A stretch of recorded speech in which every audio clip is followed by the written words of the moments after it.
bahwa kita dengan Pangdam 4 Diponegoro telah menyiapkan 6 water cannon yang diawaki dan diisi yang kita lakukan secara bersama-sama dan bergilir di wilayah Kota Kudus selama 3 hari berturut-turut untuk satu, mencegah adanya COVID yang barangkali di tempat benda dan tempat-tempat umum yang perlu disasar terkait dengan COVID-19. Kemudian yang kedua, kita telah melakukan upaya preemptif lainnya dengan jalan mengerahkan seluruh mobil penerangan, yaitu Pemdam, Pendam, dan pennya kita yaitu Humas Polri, sebanyak 27 kendaraan penling yang melakukan himbauan di 7 kecamatan wilayah Kudus. Dengan harapan penling ini adalah himbauan untuk mendidik masyarakat kita bahwa COVID di tempat kita itu masih merajalela, sehingga mereka terdidik atas himbauan itu terkait dengan prokes dan lain sebagainya. Kemudian yang ketiga, kita telah memBKO-kan dari Kesdam maupun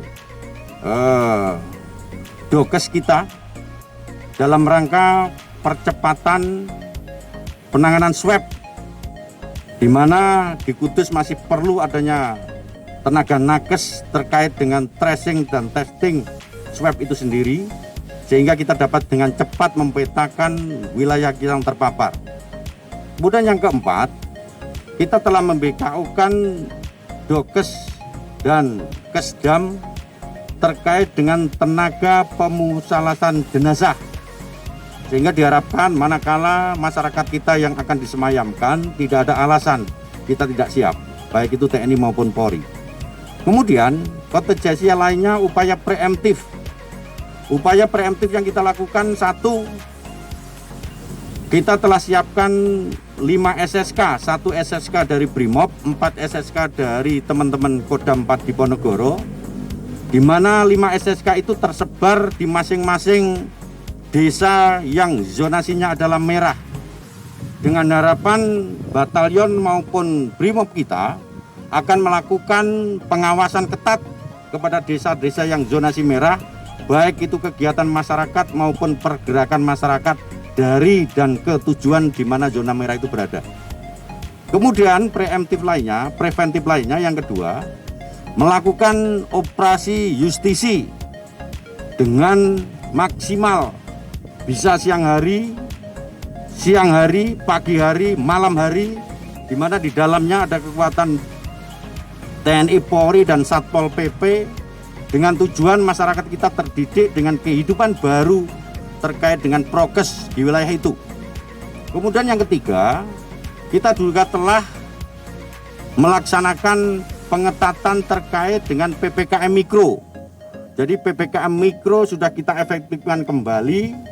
Di situ dari mulai Babin Kamtipmas, Babinsa, Lurah, dalam rangka pelaksanaan 3T dan 5M, sekaligus sebagai basis big data, di mana PPKM Mikro nanti akan bisa kita urai mana masyarakat kita yang sudah terpapar, di mana dia diisolasi, dan akan dikemanakan hasil isolasi yang telah dilakukan.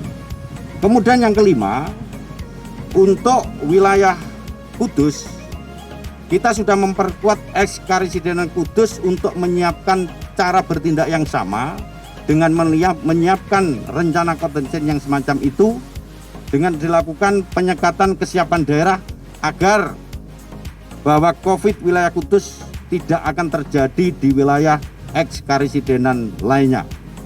Itu adalah rencana-rencana kontingensi yang kita lakukan. Kemudian langkah yang terakhir, kita juga telah menyiapkan 29 bus kendaraan yang kita gunakan untuk evakuasi dari 1.280 yang sekarang diisolasi mandiri di wilayah Kudus, untuk kita evakuasi di Dono Hudan. Ini sudah kita siapkan hampir 800 tempat tidur. Kemudian kalau ini tidak muat, di Semarang telah kita siapkan 1 di Islamic Center, 2 kediaman Wali Kota Semarang, dan yang ketiga adalah di Serondol. Itu hampir 670 bisa kita evakuasi. Saya yakin dan percaya koordinasi Polda Jawa Tengah dan Kodam 4 serta Pemprov mampu untuk melakukan tindakan penetrasi terkait dengan COVID-19 wilayah Jawa Tengah, khususnya Kudus. Itu adalah langkah-langkah taktis dan teknis yang merupakan suatu rencana kontingensi yang akan kita lakukan.